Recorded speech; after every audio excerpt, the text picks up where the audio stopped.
Selama ini saya adalah pengguna iPad Pro, tapi setelah Samsung Galaxy Tab S10 Plus dirilis, 2 minggu terakhir ini saya cukup intens dan antusias nyobain Galaxy Tab S10 Plus ini, dan menemukan beberapa hal menarik yang ternyata nggak saya temui di iPad Pro saya selama ini. Di video ini saya akan beberkan 5 alasan paling krusial buat memilih Samsung Galaxy Tab S10 Plus dibanding iPad Pro M4 saya.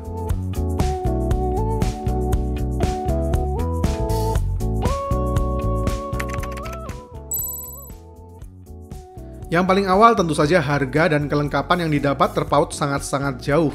Kalau kita cek harga iPad Pro M4 termurah dengan varian 11 inch-nya, harga resminya dibanderol dengan harga 19.500.000. Dan itu baru tabletnya saja. Ditambah harga Magic Keyboard-nya 7.099.000 dan Pencil Pro-nya mesti nambah lagi 2.899.000 yang totalnya mencapai 29.497.000, nyaris 30 juta. Bandingkan dengan Samsung Galaxy Tab S10 Plus yang harganya cuma 17.999.000 dan itu pun sudah mendapatkan keyboard cover dan S Pen langsung dalam paket pembeliannya. Dan kalau beli pakai promo sekarang, masih dapat bonus senilai up to 2,5 juta. Jadi kalau soal harga dan kelengkapannya, dua tablet ini punya perbedaan yang sangat jauh, terpaut hampir 2 kali lipat. Samsung Galaxy Tab S10 Plus ini menggunakan display 12,4 inch Dynamic AMOLED 2X 120Hz. Tapi yang mau saya bahas di sini adalah mengenai aspek rasio displaynya.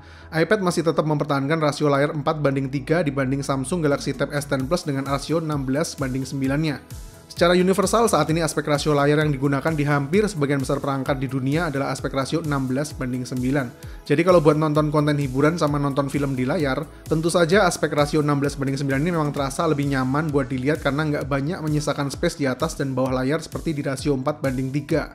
Selain itu layar displaynya ini asiknya udah anti-reflection yang meredam pantulan cahaya. Jadi lebih asik kalau buat nonton film apalagi saat adegan gelap-gelap jadi nggak terlalu silau. Memang di iPad Pro juga ada layar anti-refleksi semacam ini, tapi masalahnya cuma tersedia di iPad Pro versi 1TB yang harganya mulai dari 33 jutaan. Dan asiknya, S Pen ini juga bisa berfungsi ala remote dengan Air Command kalau kita buat pakai nonton film dari jarak jauh kayak gini. Tinggal klik sekali buat play or pause, double klik buat next video, klik dan slide ke atas buat gedein volume, dan slide ke bawah buat kecilin volume suaranya.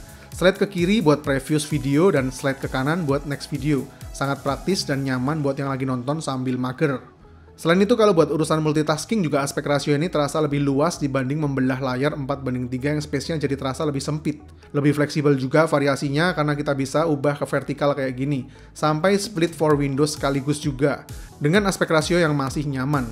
Buat kebutuhan hiburan kayak main game juga jadi terasa lebih lega, apalagi main game racing kayak gini. Yang memang butuh viewing angle yang wide buat lihat track. Dan cakepnya di Samsung Galaxy Tab S10 Plus ini performanya juga udah sangat mumpuni berkat chipset Dimensity 9300 Plus dan 12GB RAM-nya.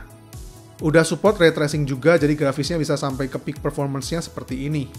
Mantap, ray tracing di sebuah tablet. Sangat gurih dan sedap dipandang mata. Smooth banget juga karena respon time layarnya juga kurang dari 0,2 milisecond.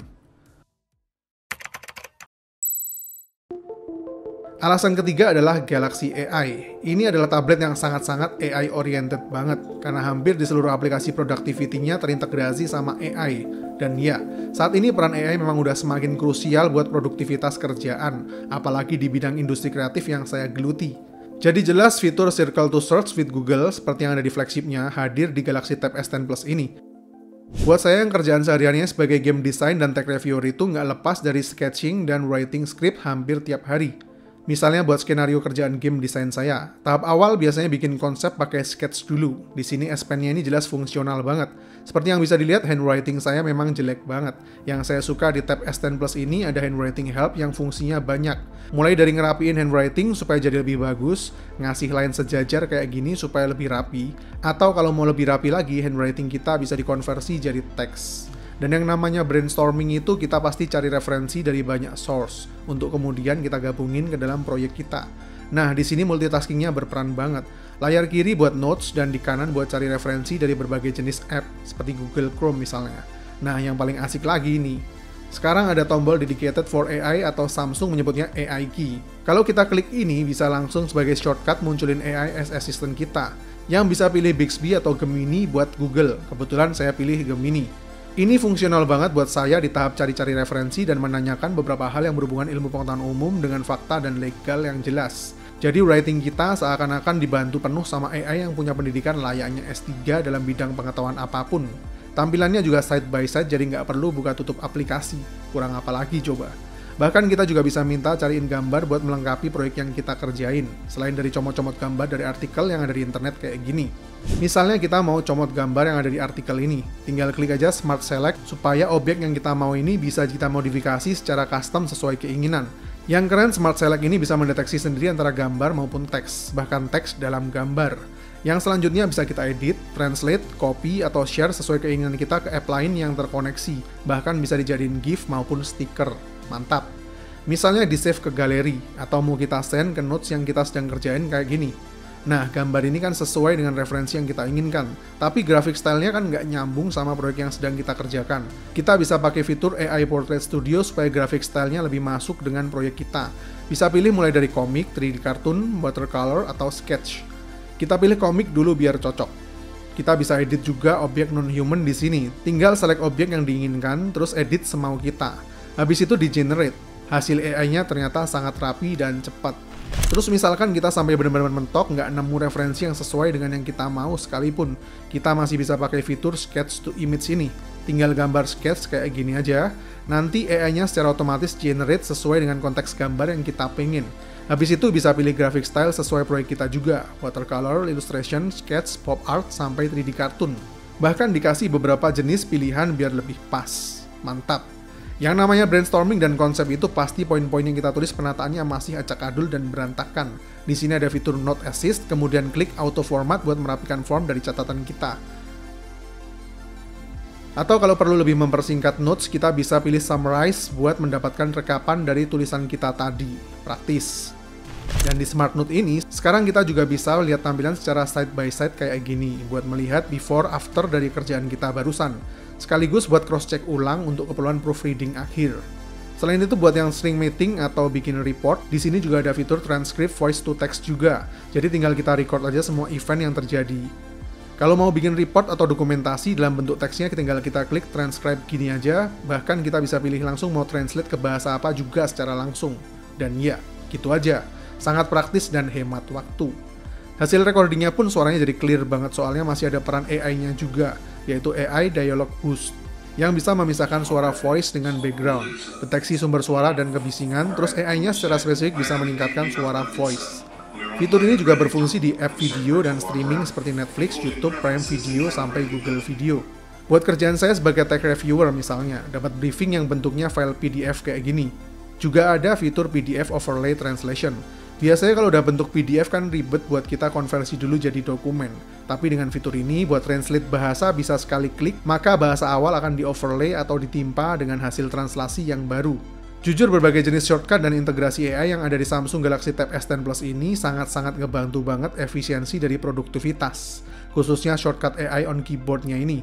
Dibanding cara konvensional saya selama ini dengan iPad Pro saya yang harus bolak-balik ke berbagai jenis app pihak ketiga yang kurang terintegrasi. Jadi mesti buka tutup dan keluar masuk beberapa app. Belum lagi saya juga mesti berlangganan bulanan di ChatGPT sampai Leonardo AI buat generate image yang total per bulannya nyampe 500.000. Bedanya layanan Galaxy AI di Samsung ini semuanya free charge. Ya, meskipun memang ada perbedaan level, tapi overall sejauh ini masih sangat cukup buat proyek-proyek yang saya kerjain. Poin keempat, karena benda kecil yang satu ini. Yes, karena di Samsung Tab S10 Plus Series, kita bisa pakai tambahan microSD lagi up to 1 TB. Cukup sekali bayar aja buat expand memori. Jadi lebih terasa fleksibel aja buat nambahin storage tanpa mesti bayar biaya cloud bulanan, atau upgrade storage brand sebelah yang harganya terpaut jutaan rupiah buat dapat storage versi 1 TB-nya. Sebagai gambaran saja, ini yang saya pakai storage-nya cuma 256 GB. Jadi selama ini memang berlangganan cloud sebesar 2 TB seharga $10 per bulan atau sekitar 150 ribuan. Pilihan lainnya adalah beli dengan varian 2 TB seharga 40 juta. Jadi ya, support microSD ini adalah hal kecil yang pengaruhnya gede banget. Selain itu, USB port 3.2 Gen 1-nya ini juga sudah termasuk cepat dengan data transfer speed sampai 5 GB per second. Faktor terakhir adalah ekosistem yang lebih terbuka, nggak eksklusif yang ada di sini. Jadi fleksibilitasnya terasa lebih luas. Kalau mengenai safety security-nya, Samsung juga masih punya Samsung Knox. Dan untungnya apps yang selama ini saya pakai di sini, seperti GoodNotes, Sketchbook, sampai LumaFusion, semuanya juga ada di Galaxy Tab S10. Tapi yang paling penting buat saya pribadi yang Google sentris banget, tentu saja integrasi antara Android buatan Google ini jauh lebih baik compatibility-nya buat akses berbagai jenis layanan GMS. Buat browsing saya pakai Google Chrome, email pakai Gmail, simpan data secara cloud pakai G Drive, mapping di Gmap, meeting online di Google Meet, bahkan Google Doc untuk simpan semua tulisan saya secara cloud, dan yang terakhir tentu saja YouTube. Karena hampir semua aplikasi yang ada di Android ini bisa terintegrasi langsung dengan hampir semua layanan dari Google tadi, jadi ini jelas deal maker banget kalau buat saya. Faktor lain yang sebenarnya nggak terlalu krusial banget, tapi jadi added yang sangat menarik buat sebuah tablet adalah sertifikasi IP68-nya. Jadi literally tablet ini bisa masuk ke dalam air sampai kedalaman 1,5 meter selama 30 menit. Sangat jarang buat sebuah tablet yang secara psikologis memberikan efek lebih terasa nyaman dan safe aja. Buat bawa tab ini ke segala jenis medan outdoor buat kerja lapangan. Bodinya juga lebih tipis dari sebelumnya dengan 5,6 mm aja dan beratnya cuma 571 gram. Tergolong tipis dan ringan untuk kapasitas baterai 10.090 mAh. Dan body armor aluminium ini diklaim juga lebih kuat 10%, jadi lebih aman dari benturan maupun goresan. Jadi itulah 5 alasan saya menggunakan Samsung Galaxy Tab S10 Plus ini dibanding iPad Pro. Kalau mau disimpulin dengan singkat, tablet ini punya value yang tinggi, karena dengan harga yang jauh lebih affordable, tapi menawarkan paket pembelian terlengkap dengan fitur AI paling canggih yang ada pada tablet saat ini. Sangat-sangat worth it buat kalian yang memang mencari tablet buat sarana produktivitas yang praktis tapi optimal. Mungkin ada yang mau nambahin pengalamannya dengan Samsung Galaxy Tab S10 Plus ini, boleh di-sharing di kolom komentar, supaya bisa jadi referensi juga buat calon-calon user lainnya. Saya Fian, see you in the next videos. 선명하게 떠올라 너와 나의 story